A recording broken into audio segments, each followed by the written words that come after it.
God has given this entire country to us. Everybody there is in a state of panic because of us.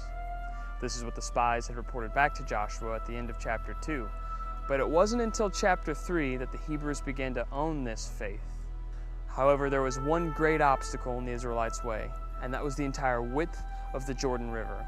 And verse 15 tells us that the river was at flood stage and was borderline impassable. But this didn't stop Joshua from moving forward.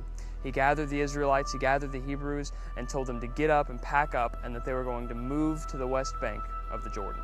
And they were there for 3 days. And at the end of those 3 days, the officers commanded them that when you see the Levitical priests carrying the Ark of the Covenant, to move out and to follow them. So then the Israelites gathered, and Joshua came to them and told them to consecrate themselves, for God was going to work a great wonder amongst them today. And then he immediately commanded the Levitical priests to take the Ark of the Covenant and move it to the front of the group near the bank of the Jordan River. And when he did that, he went back to the Israelites and he prepared them to enter into this promised land. For they didn't know how they were going to cross the Jordan River. They didn't know, they didn't have any plan laid out for them. Nothing was in motion. All they knew was that God had granted them the land on the other shore of the Jordan River, and that as long as they kept moving forward, God was going to be faithful to fulfill his promises.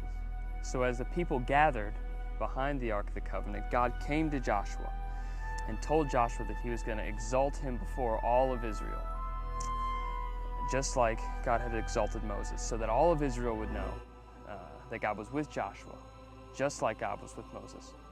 After doing this, God told Joshua to tell the Levitical priests to command them to go up to the riverbank and to step foot in the water and stand still in the Jordan.